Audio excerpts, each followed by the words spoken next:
Good evening, friends of Night Science Stories. Tonight we drift beside a traveller from beyond our sun, a visitor with a name that sounds like a code whispered through a radio at the edge of sleep. Astronomers call it 3-Eye Atlas, the third confirmed interstellar wanderer ever seen passing through our celestial neighbourhood. It has come from somewhere far away and long ago, and it is about to brush the realm of Mars. First, the simple question that calms the mind. When will this visitor be near Mars, and what should we expect when it arrives at that part of its path? Astronomers have computed that 3-Eye Atlas passes closest to the red planet in early October of the year 2025, gliding by at roughly a few tenths of an astronomical unit, which is on the order of tens of millions of kilometers. The European Space Agency plans to turn its orbiting sentinels at Mars toward the traveller during the days around that approach. They will try to extract as much information as possible about its glow, its gases, and the dust it sheds. It will not be a close pass in any ordinary sense. The object will not skim a mountain or nick a crater rim. It will pass in the quiet deep, with all the drama located in the photons that instruments can capture. But it will be closer to Mars than to Earth, and that simple geometry makes the Martian orbit a fine balcony for the show. As for the broader arc, the visitor will swing by the Sun later in the same month, reaching a point modestly inside the orbit of Mars before heading back to the dark. By then, it will still be far from Earth. There is no threat, only an opportunity to study something old and unfamiliar. There is peace in that thought. We can lean forward without fear and watch with curiosity.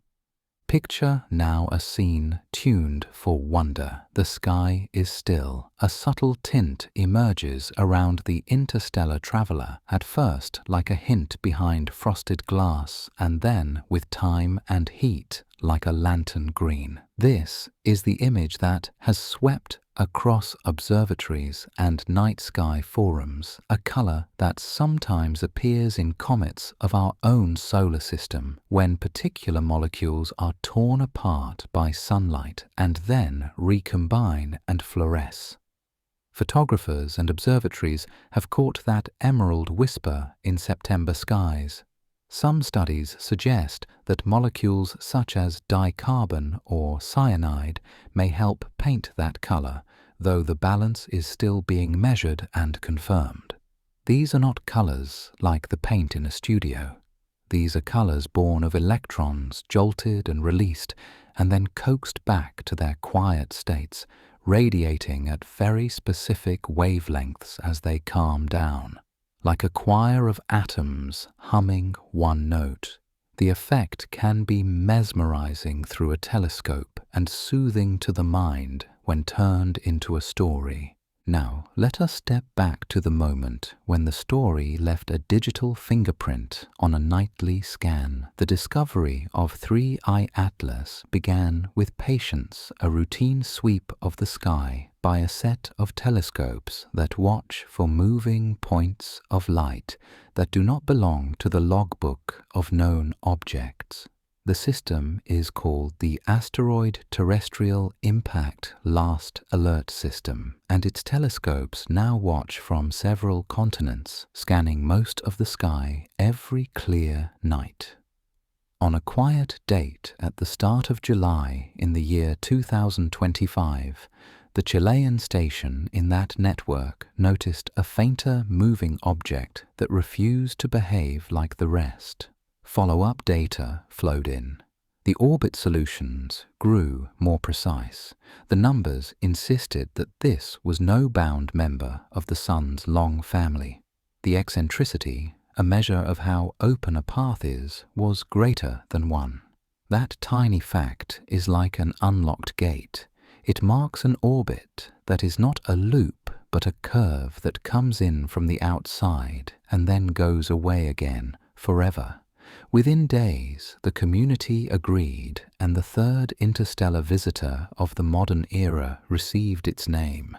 To understand what that implies, imagine drawing a gentle ellipse around the Sun. That is the familiar figure traced by planets and by most comets and asteroids. Then imagine the ellipse stretching until it snaps and opens into an ancient path that is not a loop at all, a track that slopes down from the far reaches between stars, curves through the inner solar system, and climbs out again. That is the map for 3I Atlas. Some such visitors probably pass through the outskirts of our system quite often. We see very few because they are small, faint, and swift, but here is one that appears bright enough to be measured by our great instruments. The geometry of this voyage has a special grace. The plane of motion lies nearly in the same general tilt as the big flat disk where the planets orbit. That near alignment is a lucky break if your instruments are already built to point toward the plane of the ecliptic. It means more eyes can be brought to bear. During early October, the visitor and Mars share a piece of this plane for a moment, and this coincidence allows orbiters at Mars to try for images and spectra. On Earth, larger telescopes will also take their turns before the comet slides into sunlight and glare and becomes hard to track for a while. Later in the year, when the geometry improves again, it may be glimpsed once more, dimmer but still valuable to science. Meanwhile, the Sun applies its quiet pressure. As our traveller nears the inner system, heat works like a key on a lock of ancient ices. Substances hidden for eons in the object's crust awaken and escape. Gases stream out from tiny vents, dragging loose grains of dust with them. The skin rearranges itself. The coma grows. Jets sometimes flicker, pointed in directions that can change as the object rotates. There is no engine at work, but it is easy to imagine intent in the way sunlight flips switches in this chemistry. The faint tail that follows is not a simple streamer. It is a set of braided signals from the past. After the rush of discovery, the next matter is the question of origin. Where could a body like this be born, and how could it be thrown free of its ancient star? The simplest answer that fits both the numbers and our growing understanding of planet formation is this. At some time long ago, in another stellar nursery, a disk of gas and dust circled a newborn star. Beyond a line where water can freeze into durable grains, the building blocks of worlds assembled. There, in the chill outer reaches, small icy bodies grew. Some came under the influence of larger planets. Gravitational encounters with giant worlds are like handshakes that can send a smaller traveller outward on a new path. Most such scattered pieces remain bound in vast halos around their stars, but a small fraction acquire enough energy to depart entirely. They become the flotsam of the galaxy, drifting between stars until chance sends one across our neighbourhood. Regarding the age of this particular visitor, some early commentary suggested it might be older than our solar system by billions of years. This would not be surprising. Many interstellar fragments predate the Sun, and whatever number we place on 3I Atlas is more like a quiet guess than a verdict. One published interview with researchers who looked at the nature of the object proposed that it could be extremely ancient, but such statements are best understood as hypotheses to be tested with data from spectroscopy and careful modeling. That is how science relaxes toward the truth. Chemistry then becomes our guide. The chemical passport of an interstellar traveler can be read by the way it absorbs and emits light. When astronomers point an instrument called a spectrograph at a comet, they are not taking ordinary photographs. They are spreading the light into a spectrum and reading the thin, bright or dark lines that particular atoms and molecules imprint on it. Each pattern tells you about a species present in the coma. Each ratio reveals something about temperatures and pressures and processes inside the object and near its surface. The visitor we are following has already spent time under the gaze of very capable eyes. The James Webb Space Telescope trained its near-infrared spectrograph on the object during August of the year 2025. That observation and others with space-based and ground-based telescopes are already feeding preprints with the first careful claims about composition. Results so far suggest that carbon dioxide is abundant compared to water, a trait that helps define what kind of ice lies close to the surface and what kind of thermal history the object has experienced.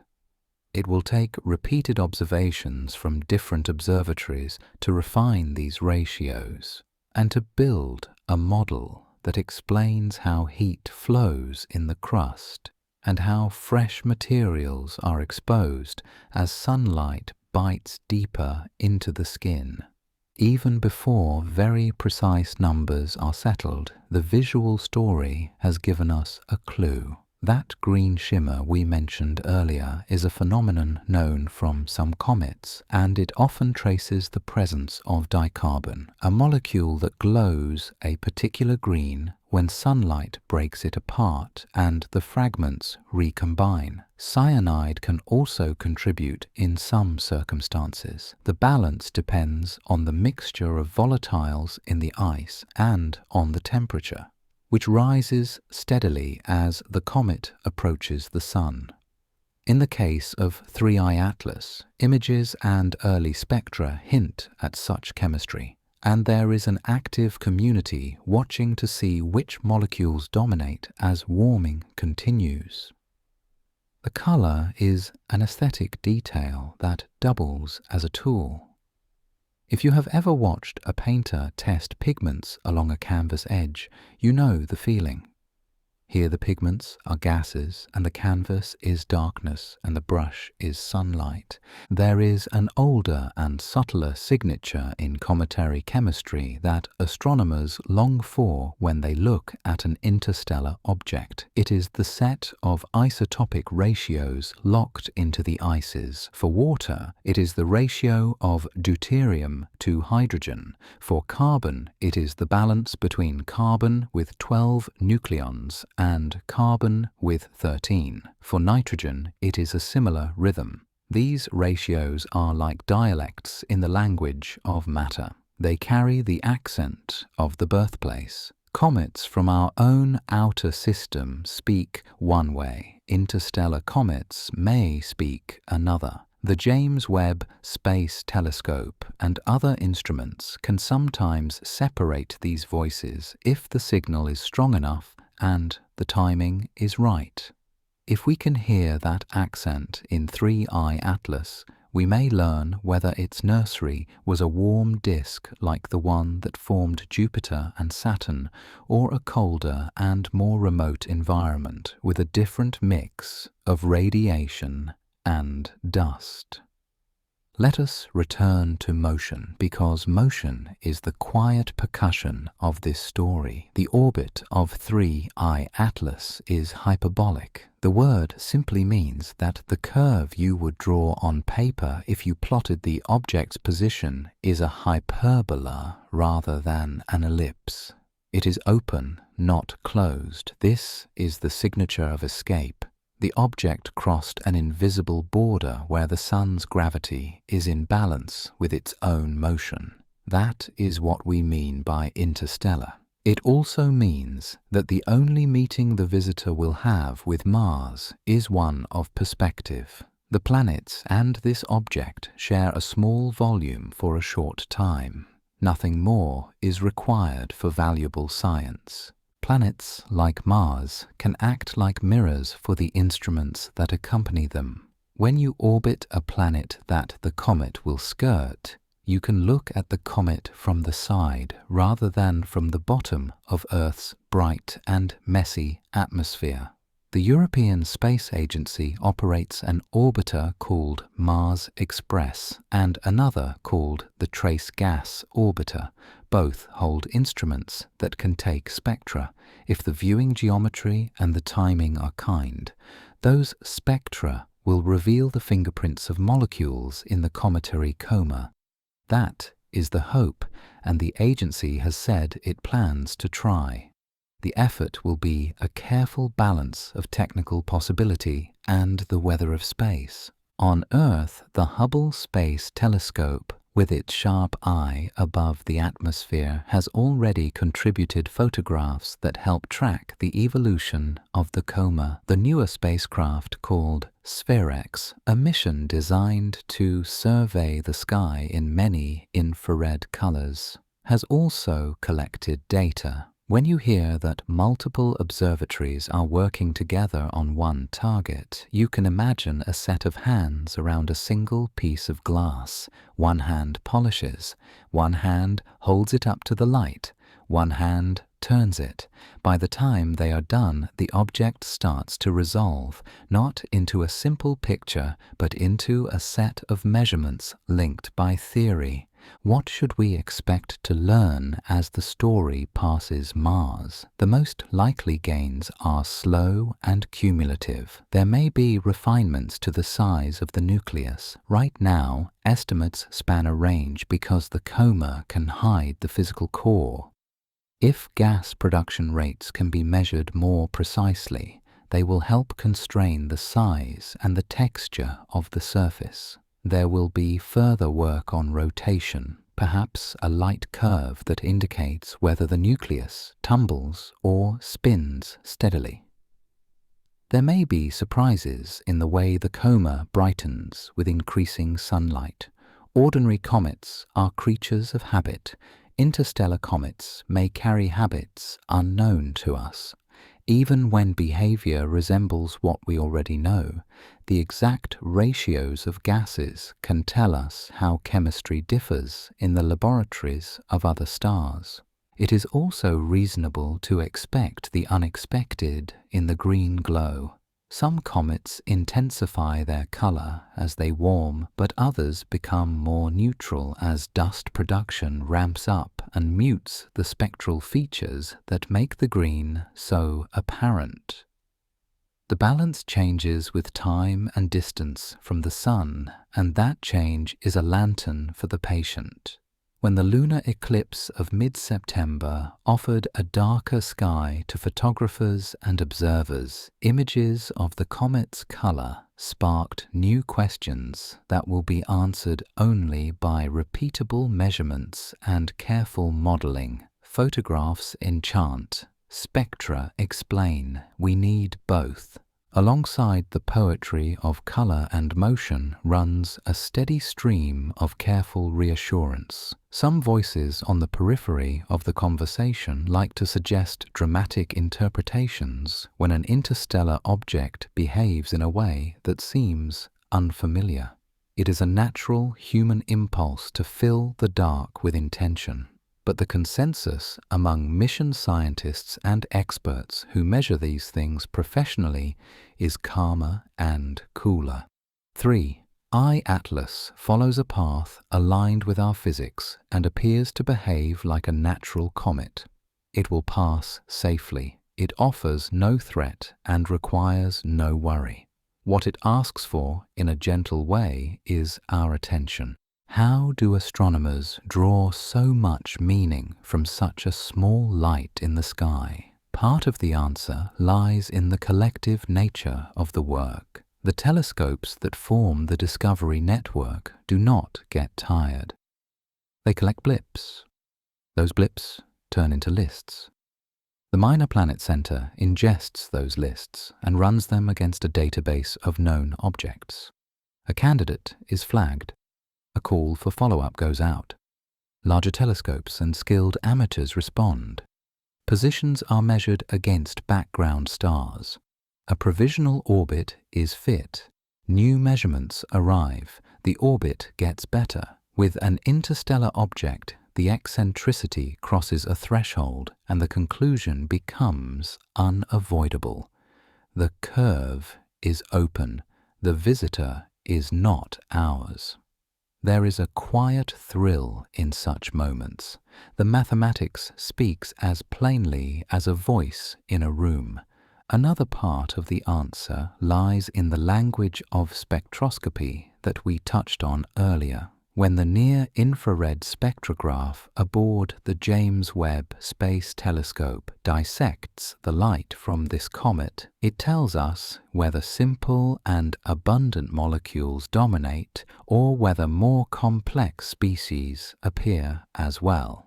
In any case, this is not chemistry in a textbook. It is chemistry from the first days of a planetary system, preserved far from any star and warmed only rarely.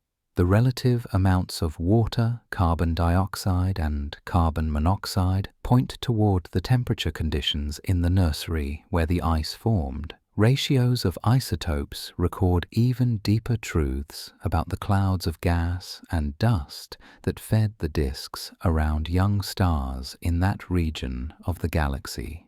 If a pattern emerges among interstellar visitors in the decades ahead, we will begin to chart the diversity of other nurseries by comparison with our own. That is a long arc of learning. It begins with a faint smudge moving among the stars. There is another way to think about origin that can be soothing in its simplicity. The galaxy is old and generous. Stars are born in groups and then drift apart. Small bodies formed in each disk are perturbed and scattered over long intervals by the slow gravitational breathing of their systems. Most will remain attached to their stars, but a steady trickle of fragments becomes unbound and wanders. Over time, those travelers pass one another on vast scales, as unconnected to one another as ships that cross at night with their lanterns hooded. Every now and then, one passes within sight of our instruments. That is the moment we call a discovery. When our guest skims the orbital distance of Mars, orbiters will do their quiet work. If the trace gas orbiter can isolate lines of certain molecules, it may help calibrate results from Earth-based telescopes and from Webb. If Mars Express manages to capture images that resolve the coma against the star field, that too will help. And if our observers are unlucky and clouds of dust or a discomfort in geometry intervene, we will accept that and wait for the next vantage point. Patience is part of the compact we make with space. As the weeks pass toward late October, the visitor continues to warm. Sublimation digs deeper. The dust halo may grow or it may thin if larger grains settle the glow into a softer tone. The coma breathes. Jets may turn on and off as the nucleus rotates. The tail may lengthen and then twist under the pressure of sunlight and the wind of charged particles that the sun exhales. There is a pleasing irony in the way a comet's light is driven by a process that also drives a gentle outward breeze called the solar wind. One day you are the ocean of interplanetary space. The next day you are the meteorologist of a comet's weather. At some point, the geometry makes the object difficult to see from Earth. It slips too near the sun in our sky. Observers note the loss and wait. Later, it may reappear, faint and farther, another chance to measure and compare. Each return to the eyepiece is an act of listening to an old voice. Early reports suggest that the color and brightness of 3i Atlas have already changed in fits and starts as it warmed. Further changes will continue to write a patient story for those who pay attention. Some of the most interesting questions we can ask have no sharp answers at all. Will the dust of this comet include grains that are older than the Sun? Almost certainly. Will those grains carry inclusions forged around other stars, or at least processed by the radiation fields of different nurseries than ours?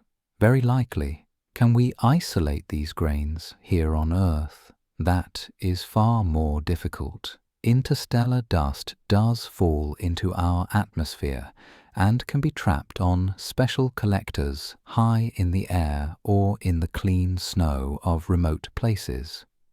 But proving that a particular grain came from a particular comet during a particular pass is the work of patient statisticians and chemists who do not mind swimming upstream against doubt. For now, we are content to measure at a distance and let the probabilities accumulate like soft snow on a quiet roof. The mind may find rest in a second comforting fact. The path of 3i Atlas brings it inside the orbit of Mars, but not dramatically closer to the Sun. Many comets that plunge toward the inner solar system have brief and violent episodes of disruption as their fragile structure gives way under rapid heating and tidal stress. Our visitor will not feel quite that kind of pressure. Its path is more measured. That increases the chance that the nucleus will remain intact and that the gas production will evolve smoothly enough for clean modeling. The modelers like smooth curves, so do the storytellers. Even so, we allow for surprises. Consider the first two interstellar visitors seen in the modern era. The first, called Oumuamua, did not grow a clear coma and challenged expectations with its faintness and peculiar shape inferred from its changing brightness. The second, discovered by a dedicated amateur astronomer, displayed a classic cometary tail and fit more comfortably into known categories. Our current visitor seems to blend novelty and familiarity. Its green glow echoes familiar chemistry, while the details of its gas ratios may widen our sense of what is possible in planet-forming disks around other stars. When we ask what 3i Atlas wants with Mars, we are really asking what this moment wants from us. The answer is simple. It asks for attention without fear, for curiosity without prejudice, for patience that lets data lead the mind. And it invites a kind of humility that is restful. The galaxy is large. The Sun is one star among many. Our instruments are skillful but small compared to the breadth of what they measure. To look upon a visitor from another system is to feel the scale of things, and that feeling can be a dry leaf placed between the pages of memory, a pressed souvenir from a night when you listened to light that left no sound.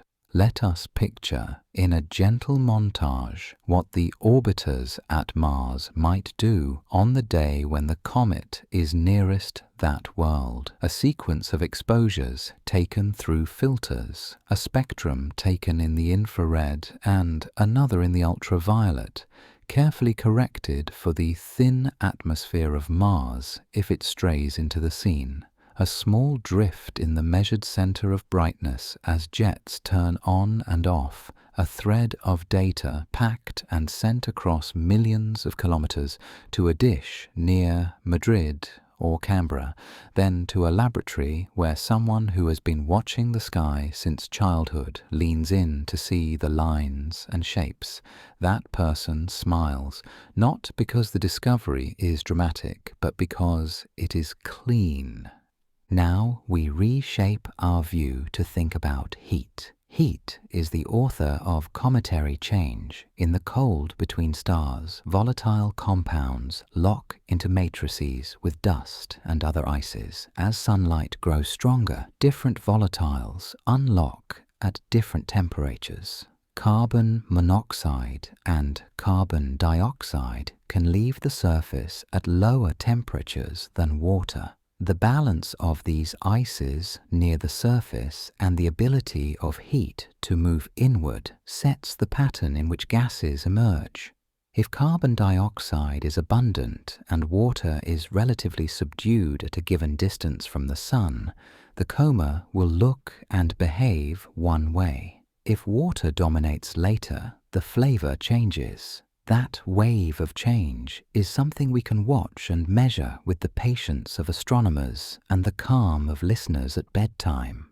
We can also think about structure. Comet nuclei are not solid spheres of stone. They are agglomerates of dust and ice with voids and fractures and layers built from gentle collisions in the nursery where they grew.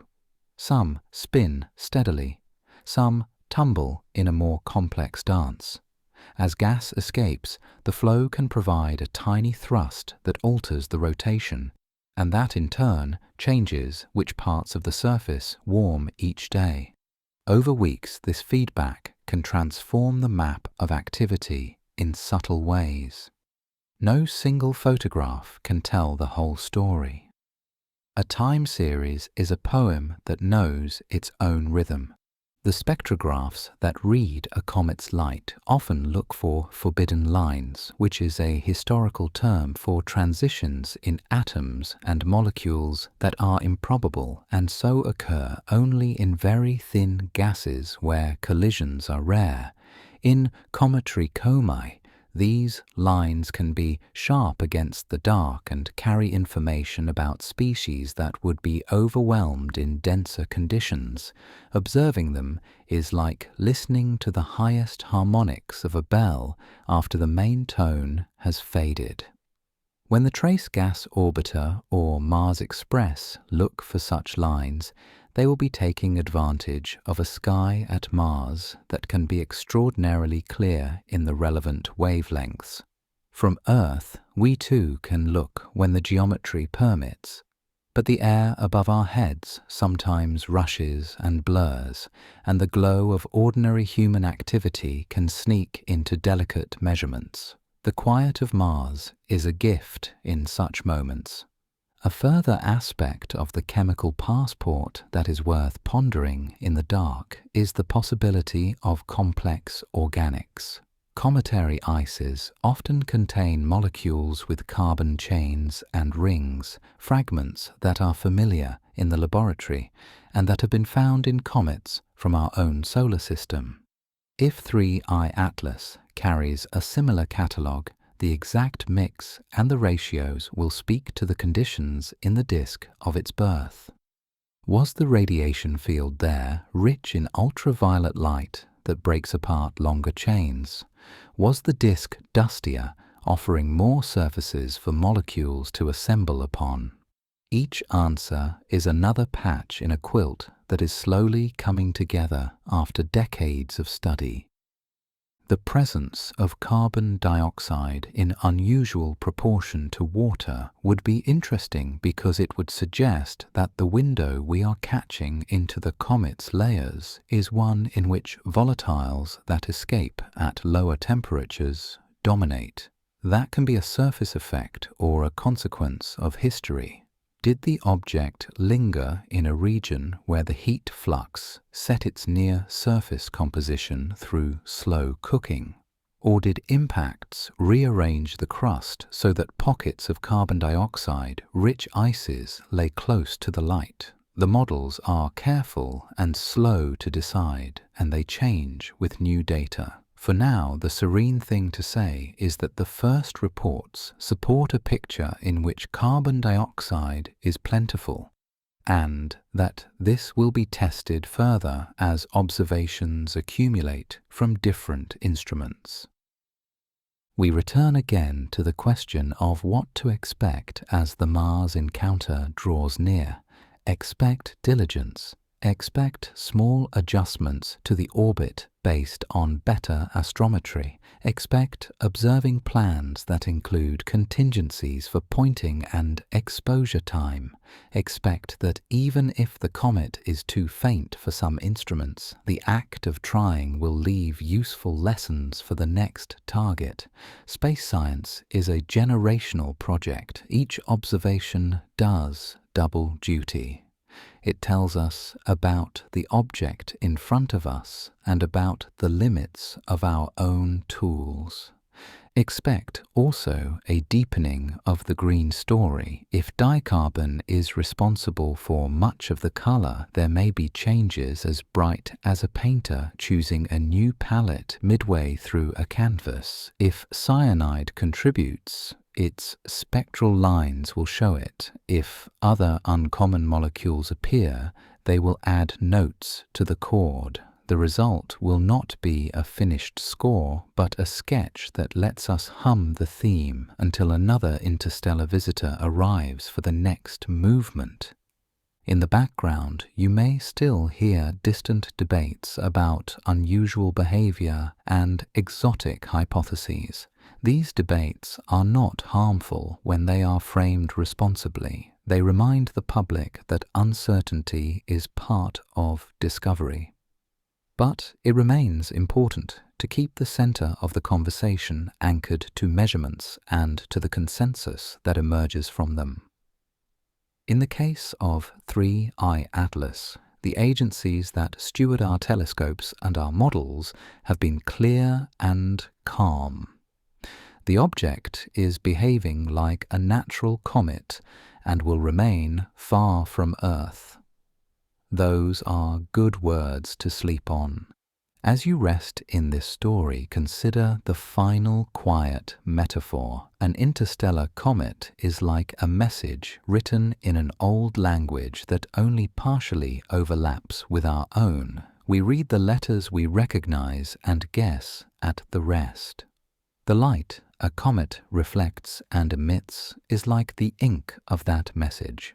The instruments we use are the lenses we hold up to bring the strokes into focus. No single reading is complete. The meaning grows as different readers contribute their insights. That slow collective understanding is one of the gentlest truths of science. It is patient. It does not hurry. It is a practice that can cradle you into sleep. If you are still awake, perhaps imagine this. You are standing on the rust-colored surface of Mars, somewhere high under a sky of astonishing clarity. The thin air steals your breath but offers your eyes a gift. Ahead, near the limb, the sun is a smaller disk than on Earth, still bright, still commanding. A small green-tinted glow hangs a respectable distance above the horizon, ghosting the sky.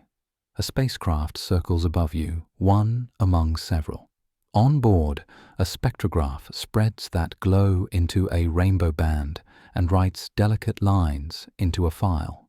Somewhere on our planet, that file will open on a screen and a scientist will lean close. A hand will trace the line for carbon dioxide. Another will mark a water band. The green will be translated into chemistry and chemistry into history. The history will be stitched into the long quilt of our understanding of how stars make disks, and disks make worlds, and worlds lose some of their small bodies to the galaxy at large. When the comet sweeps past its closest point to the sun, it will turn from the light and head out again. In the months that follow, it will become fainter. The color may subside. The orbit will carry it away from our busy region and back toward the quiet between stars. It will not look back. We will look back on the data, and the data will look forward into theory. That is enough. And so we drift to a close. The visitor we have been following will not stop for tea. It will not read our signs or answer our questions in words. It will leave behind only the monologue of its light recorded by patient instruments. Yet, this is more than nothing. It is the kind of gift that science receives with gratitude. A reminder that we share space with things that did not begin here. A reminder that the galaxy is a place of exchanges that happen on scales of time and distance that make human haste seem like a brief ripple on a pond. Sleep well now under your own quiet sky. 3. Atlas will keep to its path. Mars will turn beneath it, red and serene. The instruments will listen. The spectra will whisper, and in a small way, through the soft work of measuring and understanding, we will know a little more about a far place that once made a world of ice and dust and sent it out into the dark, bound by gravity and warmed by a sun that is not our own.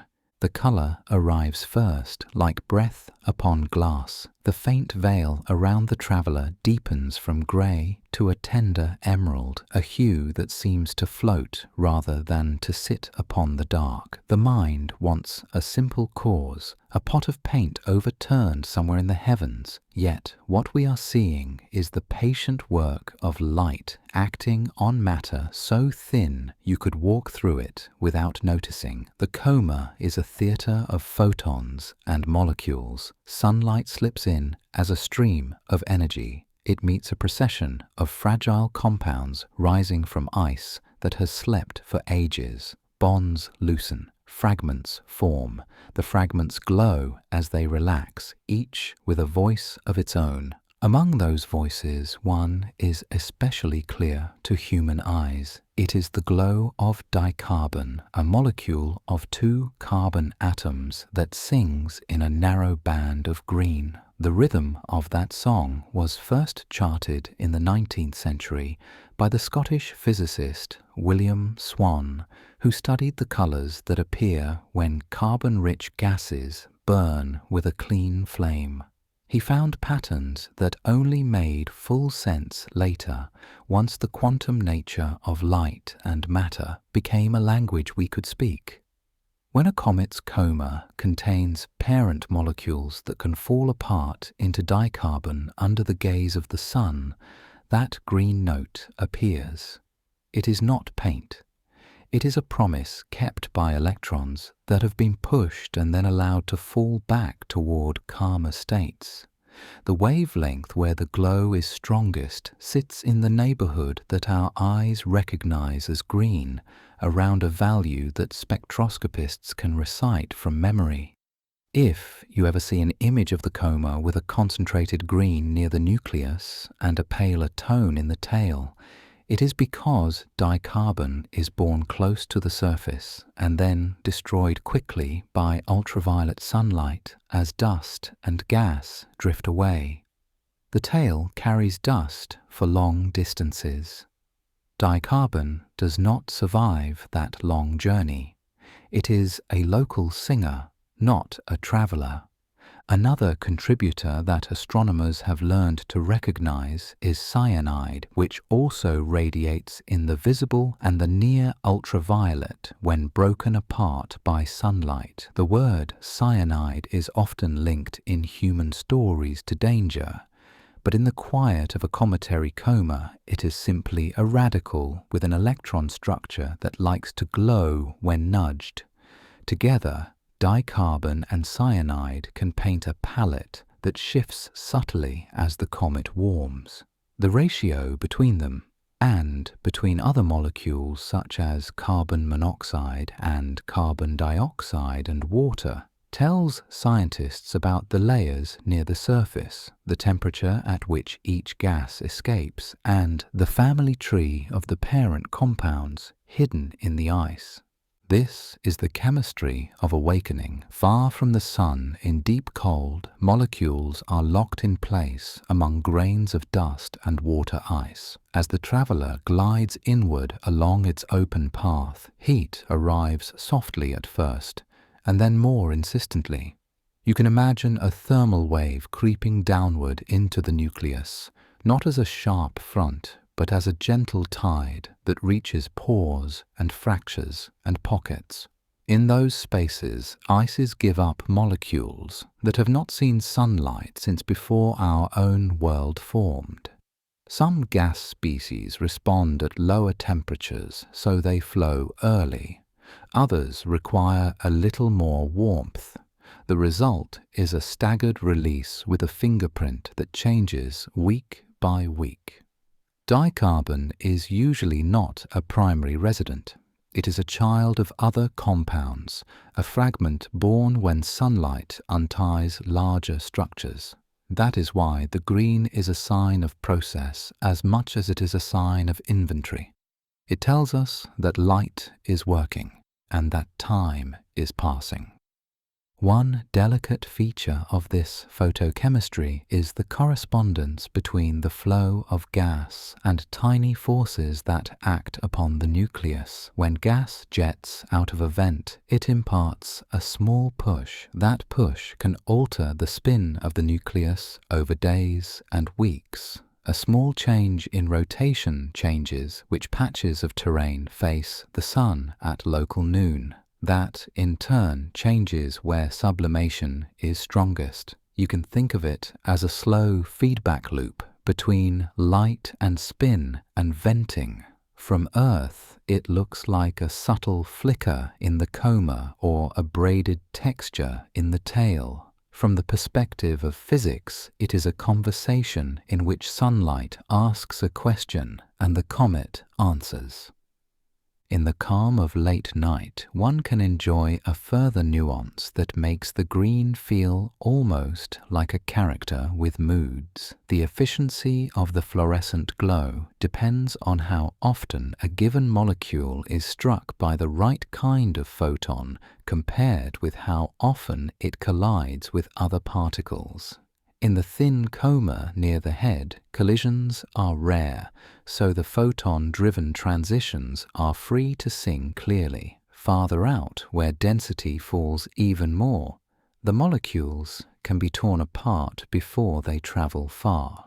That is why many comets look greener around the head but not along the tail. It is also why detailed spectra, rather than broad color images, are the instruments that teachers of this subject prefer. They allow the exact balance to be measured instead of guessed. While the color drama plays out, the geometry of the journey is setting a second scene. Astronomers speak of a close approach in terms of angles and distances that would not feel close if you could stand beside the place of nearest passage. The words can mislead if you imagine two bodies drifting side by side.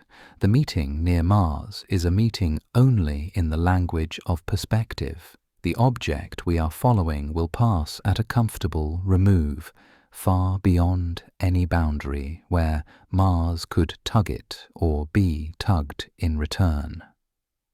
The gravitational province of Mars, the region where its pull dominates over the pull of the Sun, is very small compared with the gulf that will separate the comet from the planet at the moment of closest approach. There is no risk of capture, no risk of collision, no chance of tidal stress. There is only a coincidence of lines of sight that turns the orbit of Mars into a balcony from which instruments may watch. That balcony matters. Most of our big observatories are tied to Earth and must look through an atmosphere that bends and blurs and that glows faintly at night. An orbiter at Mars looks through little or no air at all, and the Sun sits in a different position in that sky, which changes how sunlight scatters. The planet itself is a smaller disk when seen from an orbiter than Earth appears from low Earth orbit, so the amount of stray reflected light is also reduced. All these small advantages add up to make Mars a quiet place to listen for spectral lines. When scientists say that the comet will be nearest Mars in early October, what they mean is that for several days the observing geometry from that world will be unusually favorable. A spectrograph can stare for longer intervals without being distracted by the glare of the sun or by the glowing breath of an atmosphere, and during those intervals it can collect enough photons to draw a clear chart of the gases present. Imagine a careful sequence. A Mars orbiter turns so that its instrument can look outward into the dark, finding the coma and fixing it on a detector. A series of exposures through narrow filters maps the brightness of faint features across wavelengths that correspond to dicarbon and to cyanide, to carbon monoxide and to carbon dioxide, and to the excited states of atomic oxygen that are born when water and carbon dioxide are broken apart. Each exposure is timed so that the scattered sunlight from the surface of Mars does not intrude. Each exposure is calibrated against the instrument's own quirks. Later, on Earth, analysts combine the data into a spectrum that shows the relative strengths of lines. They compare those lines with ones stored in libraries from decades of comet research. Small corrections are applied to account for the temperature and for the speed of the gas relative to the observer. Then a result emerges, not a headline, but a set of numbers that carry the tone of a voice from far away. Mars is more than a balcony. It is a laboratory with a history of improvisation. When the long-period comet called Siding Spring swung past Mars in the year 2014, the space agencies that tend the orbiters took precautions to avoid harm from dust. They also turned their instruments into the stream. A spacecraft that studies the thin air of Mars, known by its full name as the Mars Atmosphere and Volatile Evolution Mission, tasted ions and charged particles that had been altered by the comet's presence. Another spacecraft, Mars Reconnaissance Orbiter, used its cameras and its spectrometers to watch the sky as meteors traced lines in the upper air. The event was brief and dramatic. The comet passed much closer to Mars than our current traveller will, but the lesson remains. Even a distant passerby can become a stimulus for clever experiments. Instruments meant for one purpose can be used for another with a little imagination. With 3i Atlas, the possibilities are quieter but still rich. An orbiter can attempt to measure the rate at which certain gases leave the coma by taking spectra at different times and at different distances from the center.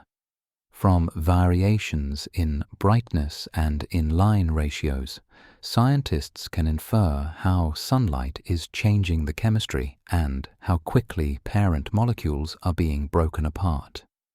There may also be attempts to use occultations where the comet passes near a bright star and the thin gas leaves a fingerprint upon the starlight as it travels to the instrument. If the geometry allows, this method can be very sensitive because it measures absorption rather than emission and is less affected by background glow.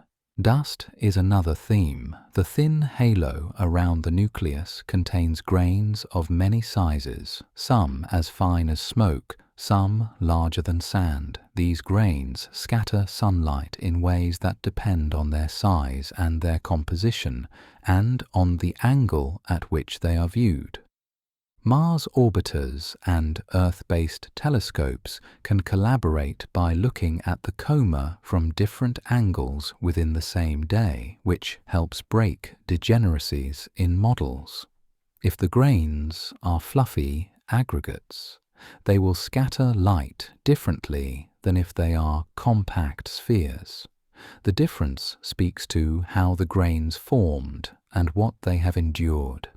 A set of observations spaced over a week can reveal whether the dust population is changing as new vents open or as the surface texture evolves under heat.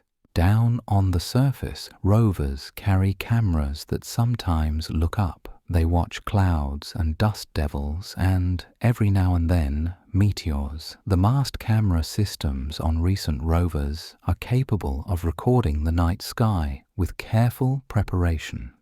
The thin air of Mars makes meteors bright for a brief moment, and the lack of city lights gives the sky a purity we seldom enjoy on Earth. If a small dust influx arrives during the days around the comet's passage, a rover team might attempt a watch. It would be a stretch and a gift, for the odds are modest. Yet the act of readiness itself is worth describing. The sense that the planet and our machines are taking part in a larger rhythm. From Earth, the list of eyes grows longer. The Hubble Space Telescope excels at separating the soft coma from the pinpoints of background stars, which helps to measure the shape and extent of the dust cloud close to the nucleus. The James Webb Space Telescope reaches into wavelengths where molecules do most of their quiet talking. At those wavelengths, water and carbon dioxide and carbon monoxide show unique patterns that can reveal not just presence, but relative abundance with a precision that is otherwise hard to achieve. The two great observatories complement each other, one with sharp vision in visible and ultraviolet light, the other with exquisite hearing in the near and mid-infrared. Instruments aboard Mars Reconnaissance Orbiter bring a different kind of talent. A camera that specializes in fine detail can record the coma as a soft presence against the star field, and from a series of such images, one can refine the position of the nucleus and learn about the rotation of the object as small jets alter the pattern of brightness. A spectrometer tuned to the reflected light from minerals can be retasked for a time to look outward and take the measure of a sky where the only mineral is dust on a sensor. That is the improvisation of spacework, and it has a gentle beauty. Tools made for one job are given another and perform it with quiet skill. On the ground, great mirrors gather faint light through thin air high on mountains and in deserts. Amateur observers with well-tuned instruments join the chorus, their images and measurements feeding community databases that often record the first hints of a change in brightness or the sudden turn-on of a jet. Data arrives in a stream that looks chaotic but is stitched together by careful editors into a timeline. Those who follow the timeline feel the object as something alive in a small way, not conscious of course, but subject to change and worthy of attention. All these eyes converge on a single question that runs beneath the poetry of color and motion. Is there any sign of biology here, even by the most generous definition, or are we seeing only chemistry that does not require life? When scientists answer this, they do so with a kind of kindness, because the question is easy to misunderstand. To call a molecule organic is not to call it living.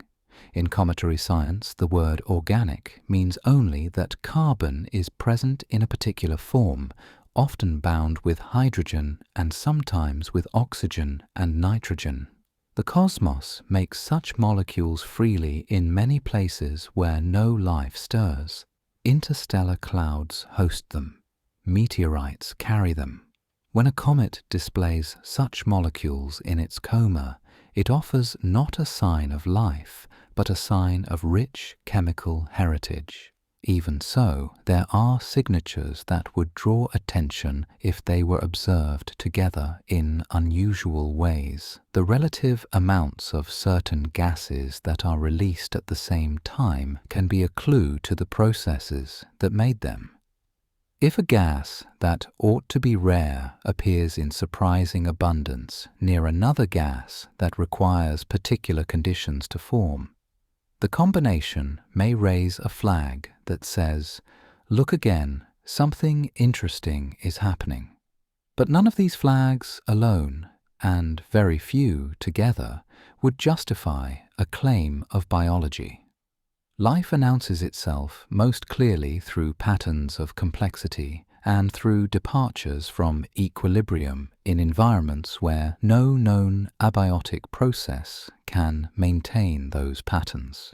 A cometary coma is not that kind of environment. It is a place where sunlight and vacuum drive simple reactions whose outcomes fit our models with comfortable ease. The spectroscopists therefore speak of discriminating between biosignatures and geochemical imitations. The phrase may sound dry, but its heart is poetic. It says that nature sometimes paints two scenes with the same colors. Oxygen can be made by living cells and by light breaking water apart. Methane can be exhaled by microbes and generated by heat acting upon rock. A green glow can come from chlorophyll in a leaf and also from dicarbon in a coma. What matters are the contexts and the combinations and the dynamics as conditions change. On the surface of a planet with oceans, oxygen that persists along with methane and a suite of other gases may whisper of life. In the coma of a visitor like 3I Atlas, oxygen that appears as an atomic line is almost certainly the child of water or carbon dioxide molecules broken by sunlight. It is the same letter written in a different sentence. One can still learn a great deal by chasing the subtler distinction between different kinds of geochemistry. The balance between carbon dioxide and carbon monoxide and water, the presence or absence of molecules like ammonia or methanol, the appearance of complex organics such as formaldehyde or acetaldehyde, all speak of temperatures and pressures and radiation fields in the birthplace. If later in the year an isotopic ratio can be measured, for example the ratio of deuterium to hydrogen in water, that number will function like an accent in speech. Comets born in cold regions speak with one accent. Those formed in warmer disks speak with another. Interstellar comets may show us accents that do not exist in our own family, adding new entries to the atlas of cosmic dialects. From the perspective of pure observing craft, there is one more reason to keep these measurements honest. The coma is not a uniform cloud. It has jets and fans and sectors where one molecule is more abundant than another at a given moment. If you take a spectrum without knowing the context, you can be fooled into thinking a global property has changed when you have only caught a local plume. That is why teams plan sequences that map a coma across positions and across time. They are not hunting for a single answer, but for a pattern that holds as geometry and illumination shift. That pattern is more difficult to fake, whether by nature's quirks or by the mind's eagerness to see more than is there. In our calm story, there is room for a quiet reminder that part of the joy of this encounter is simple continuity. For generations, astronomers have watched comets in order to learn both about those visitors and about ourselves. The green of dicarbon is a clue that goes back to the age of glass prisms and smoky lamps. The more recent detection of molecules in the infrared is the fruit of a long investment in detectors that can count subtle photons and keep their cool so that their own thermal glow does not drown out the signal. Mars has been an observing platform for decades now, its orbiters evolving from pathfinders to fully mature laboratories. The presence of rovers that can glance at a meteor in a thin sky would have seemed like a dream to those who catalogued their first comets with charcoal and chalk. As 3I Atlas approaches the region near Mars, the choreography tightens. The comet follows its open path, the planet follows its closed one, and for a short interval the two are placed in such a way that the line from the comet to Mars, to the Sun and to Earth draws elegant triangles. The triangles matter because they tell instruments where to point and how to schedule. They suggest windows when the glare will be manageable and when a particular spectral line will fall into a detector's sweet spot. There is romance in this geometry if you let it speak, the romance of precision and patience. You may find it soothing to imagine this choreography as music. The comet is a slow flute note, climbing and falling in brightness. Mars adds a drum very softly, a steady beat of days that carry an orbiter around the planet again and again. Earth contributes a deeper hum, the daily rhythm of ground-based observations that must pause for daylight or clouds. The space telescopes are sustained notes that enter and leave in long measures. Over everything lies the sunlight itself, a bright cord that strengthens as distance shrinks. None of this music is hostile. All of it is set in a key that invites listening.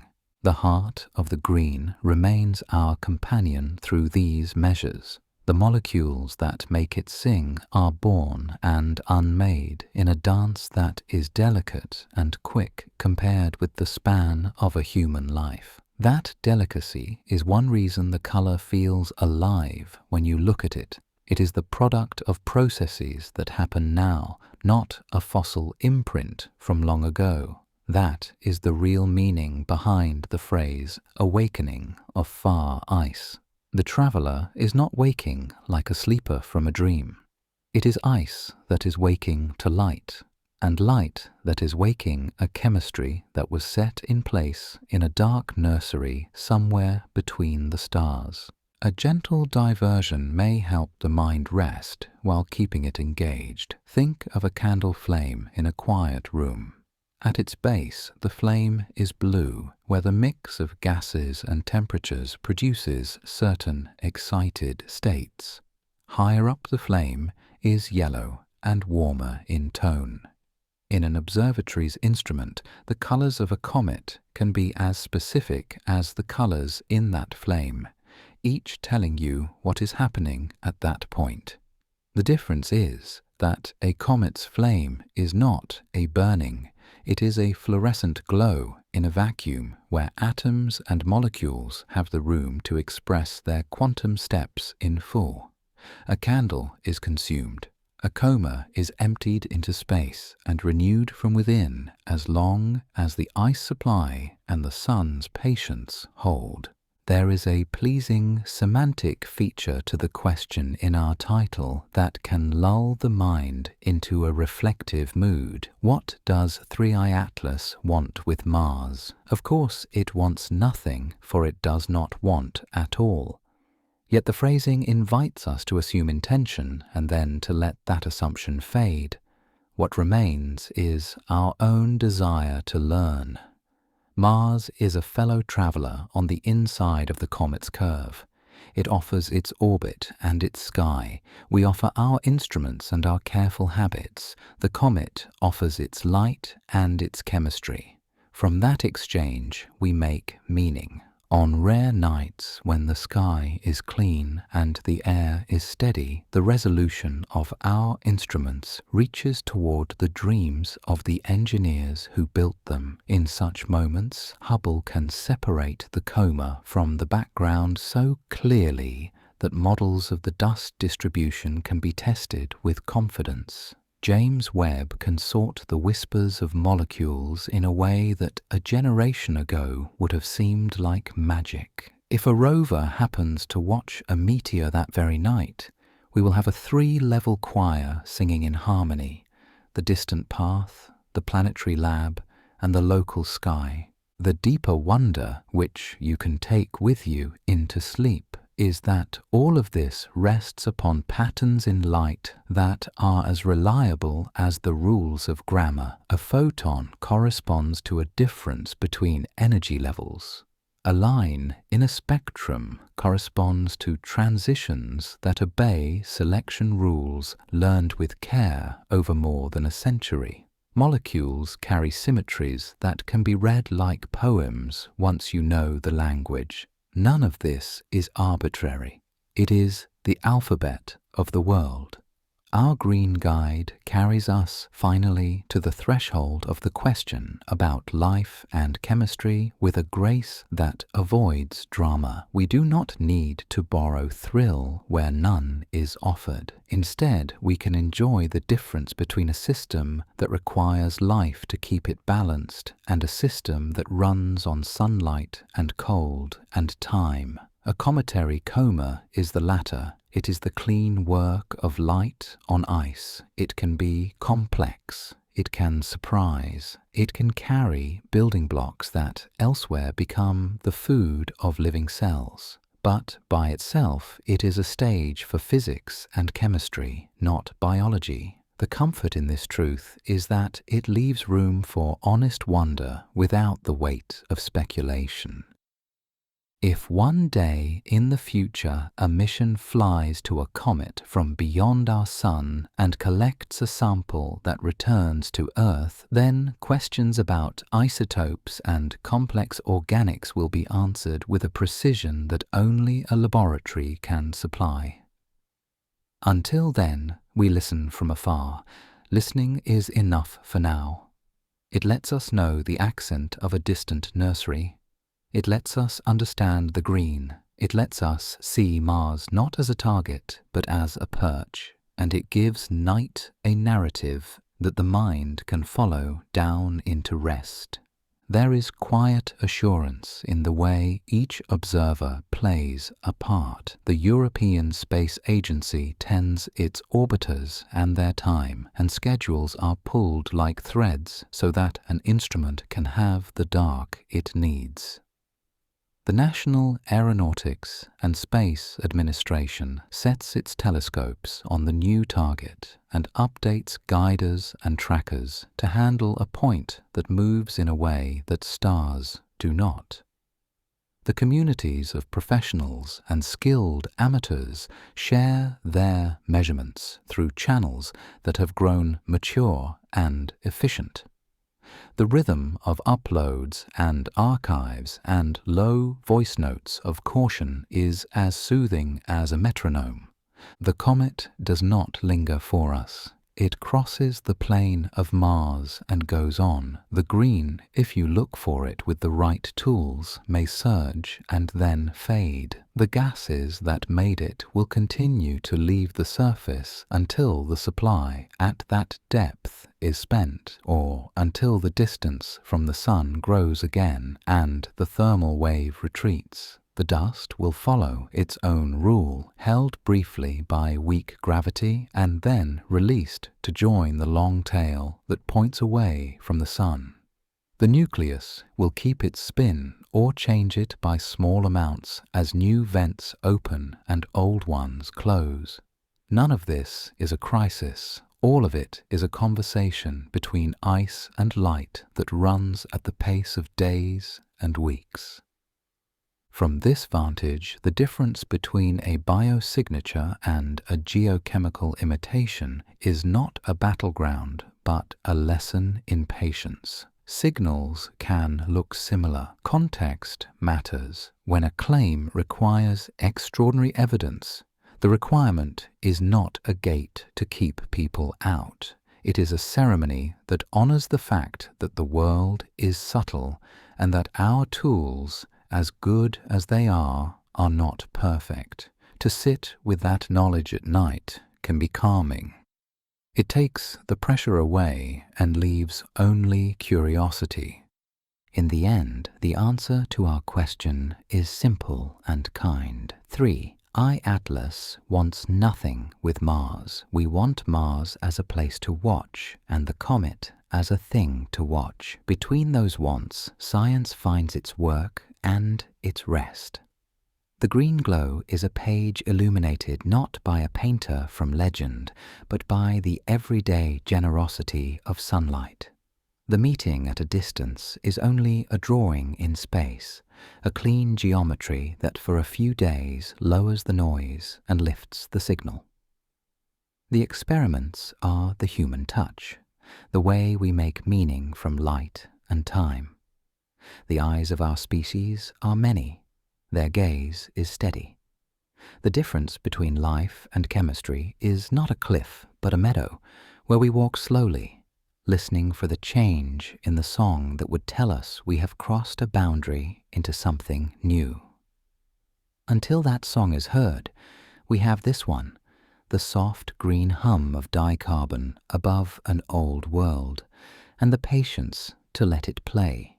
The dust that lifts from the traveller is more than haze. Each grain is a story fragment, a tiny archive that has endured long darkness between stars. Imagine one speck nestled in aerogel, that strange glassy foam that can hold a snowflake without breaking it. Under a microscope, the speck reveals layers like the pages of a thin book. There are carbon-rich mantles built by ultraviolet light in a cloud long before a star was born. There are mineral cores forged in the furnaces around ancient suns. Some grains carry isotopic signatures that, in meteorites, are called pre-solar, a way of saying they formed before our sun and kept their accent. If the dust of this interstellar visitor resembles the dust we have seen in our own comets, then within it may be amino acid precursors and simple organics that laboratories on Earth have already coaxed from ice and radiation. On early Earth, such material would have landed softly in water and mud, joining the local chemistry. It does not prove that life came from the sky. It shows that the sky is generous with the ingredients. Comet dust is good at carrying delicate molecules because it is cold most of the time. In the deep outer reaches of a planetary system and in the space between stars, low temperatures protect fragile structures. When sunlight warms a nucleus during a rare inward journey, the coma becomes a ferry. Gas and dust stream outward, and some dust settles into orbits that cross the paths of planets.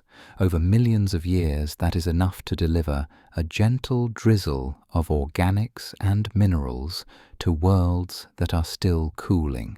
In a young system, that drizzle can be more like a rain. Astronomers think that this rain of small bodies helped hydrate Earth and perhaps Mars long ago. The dust of our visitor belongs to that long tradition. It is not a messenger with a single letter. It is a pollen cloud that drifts and settles and waits for the right shoreline. There is a quieter possibility that invites contemplation. Some interstellar grains are not simply fragments from a frozen crust. They are ancient survivors from the environments around dying stars, including the winds of red giants and the ashes of supernovae. Meteorites on Earth have delivered grains of silicon carbide and graphite whose isotopic ratios proclaim such origins. When a comet from another system releases dust, it might carry a similar population of elders. The idea that a single photograph of a green coma could hide within it crystals grown around a star that ended before our planet began is strangely comforting. It means that even a passing visitor can bring with it a museum of time. With such richness in mind, it is natural that speculation sometimes leaps forward and asks whether an interstellar object could be artificial. The question appears in headlines because the notion is dramatic. But science has a habit of walking rather than leaping. Researchers begin with a humbler question. Does ordinary physics explain what we see? The burden of proof always lies on the extraordinary claim. This is not hostility. It is a practice that keeps the conversation honest. How do investigators test an idea like artificial origin without heat or theatre? One way is to look for signs of power and intent. Sensitive radio telescopes listen for narrow band transmissions that would resemble a beacon. They do not find such signals from comets. Optical telescopes look for glints that repeat in a pattern like a spin-stabilized sheet. They find instead the irregular but understandable changes of a lumpy natural object.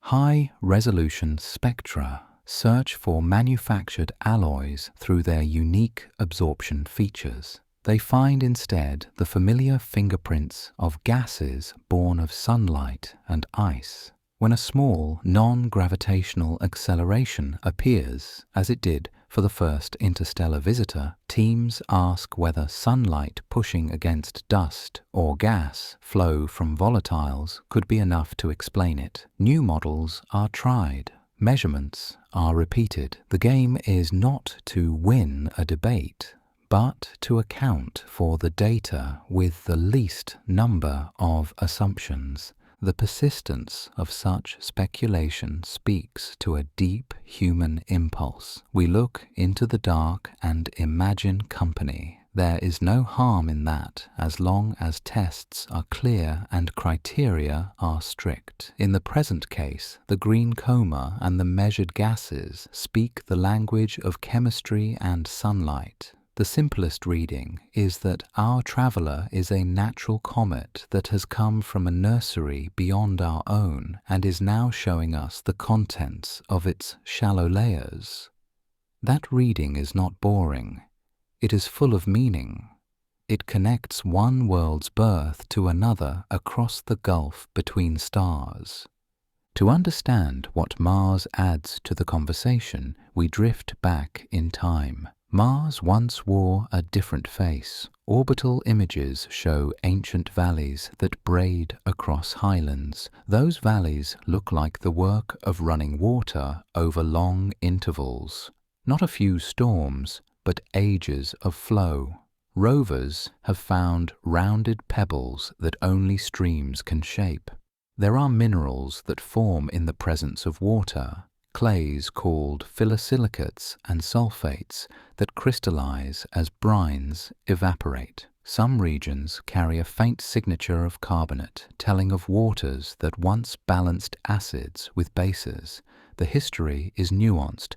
There were warm periods and colder ones, lakes that filled and dried, groundwater that moved quietly under the surface, and then a long decline into the cold and thin air we see today. Within this mosaic of ancient water, dust from comets and asteroids fell as it falls everywhere. On early Mars, that dust would have mixed into sediments, contributing organics that could feed prebiotic chemistry in sediments and in shallow pools. If there were ever microbes on Mars, the rains of small bodies would have been a gift, not proof of life, but a pantry restocked from time to time.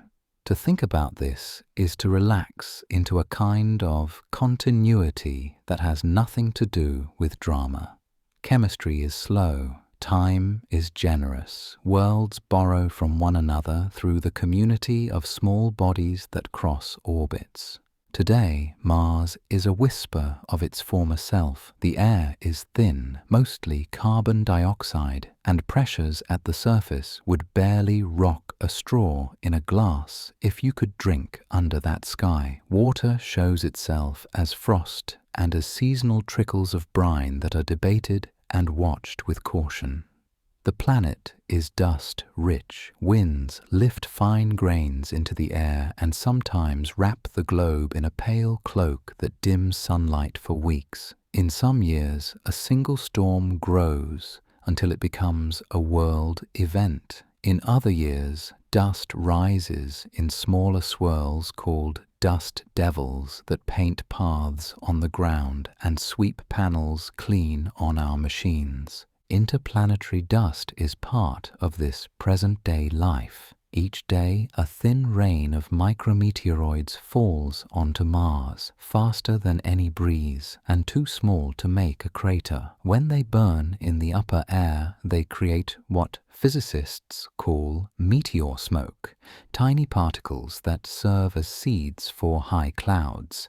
The clouds appear at dawn and dusk, delicate and blue in some seasons. That same smoke can affect the chemistry of the high atmosphere by offering surfaces where molecules meet and react. It is a reminder that even a thin sky is a living environment where small things matter. To translate all of this into knowledge, we turn to spectroscopy, the art of reading light as a script. Imagine a prism spreading the glow of the coma into a ribbon, where each color stands for a particular energy. Within that ribbon lie lines where atoms and molecules have absorbed or emitted with precision. The green line of atomic oxygen near 557 nanometers is famous and can help track the breakdown of water and carbon dioxide. The golden pair of lines from neutral sodium, the so-called sodium doublet near 589 nanometers, can appear when dust grains release sodium atoms into the gas. Hydroxyl, a fragment born when water is broken, speaks in the ultraviolet and in the near-infrared.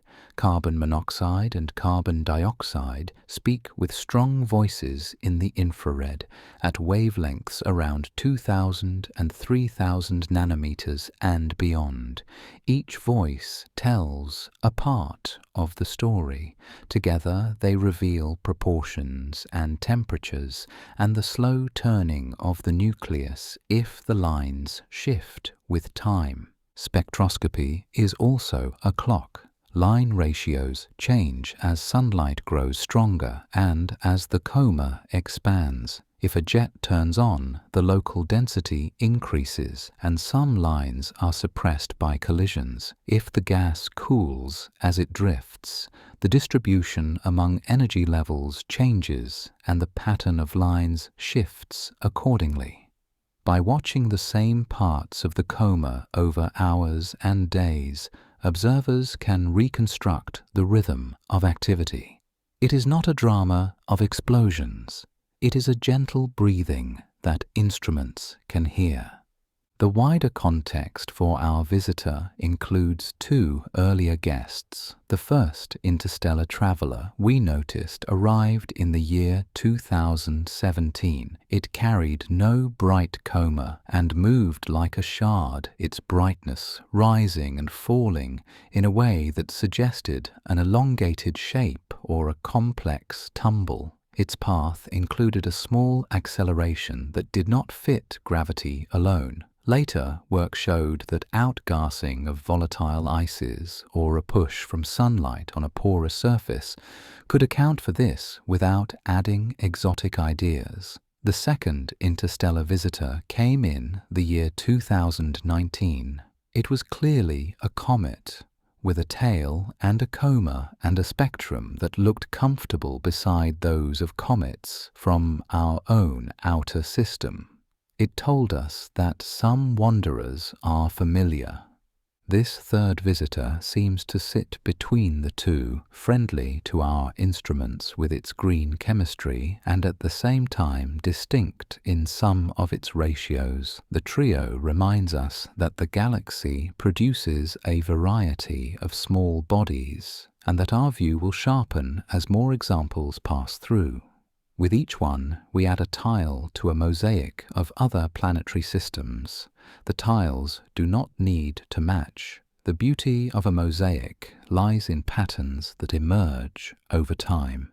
If one dreams of collecting an actual grain from this visitor, one must speak of methods that are both patient and gentle. In space, a spacecraft can expose panels coated with aerogel or other collectors that ease fast particles to a stop. The National Aeronautics and Space Administration flew such a collector on a mission to a comet of our own system and brought home grains that still yield discoveries years later. Other experiments on the International Space Station have opened plates to the sky to capture interplanetary dust over long periods, later analyzing the pits and trails that particles carve. High in Earth's stratosphere, aircraft carry sticky foils and filters through the realm where cosmic dust lingers before falling. In laboratories, microscopes and mass spectrometers weigh and measure and tease out isotopic ratios grain by grain. For interstellar particles, the challenge is proof. A grain captured in orbit might be interstellar, or it might be a fragment from a spacecraft or from our own planet lifted by sun-warmed winds. Each candidate must be examined for composition and for isotopic character that is unlikely in local contaminants. Sometimes there is a match to known populations of pre-solar grains in meteorites. Sometimes there is only a hint. The work is like beach combing after a tide. Among the shells and sticks are small pieces of glass polished by water. One piece may be older than the beach itself. You cannot tell by looking alone. You must test. The flood of information that follows each new discovery brings a different challenge, one of attention rather than technique. Headlines race ahead of peer review. Social media repeats a claim until it feels solid. Figures are captured from preprints and spread without the careful captions that give them their limits. In such a climate, a quiet reader can remain calm by asking simple questions. Does the claim rest on a single measurement, or on a family of measurements that point in the same direction? Are the uncertainties clear? Do independent teams find similar results with different instruments? Is the proposed explanation the simplest that fits the whole pattern, or is it an elaborate scaffolding built to satisfy a dramatic story?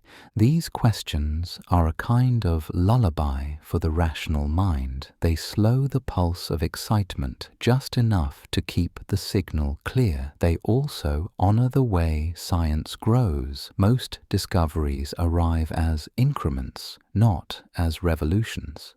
Even revolutions are often a pile of increments that suddenly take a shape we can name. When the subject is a glowing traveler from another system, there is no need to add alarm.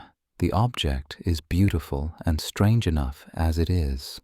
There will come a night when the green fades and the comet grows faint in the glare of the sun. Later, after its turning point near the sun, it will head outward again. The gas flow will slow and stop when heat retreats.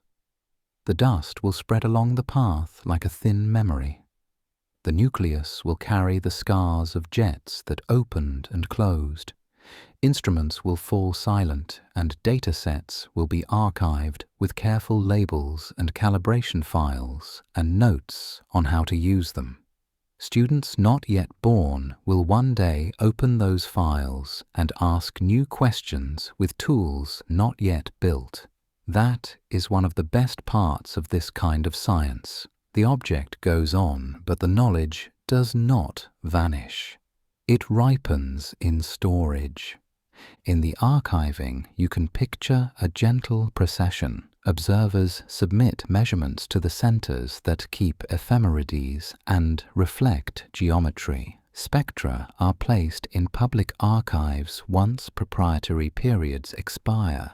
Raw frames are accompanied by flat fields and bias frames and all the quiet metadata that allows someone else to retrace the steps. Papers summarize results, but also point to the underlying files so that later readers can test new models against old light. When the subject is an interstellar visitor, the sense of stewardship deepens. We may not see this object again. The light we have captured is all we will own of it. The care we take becomes an act of respect.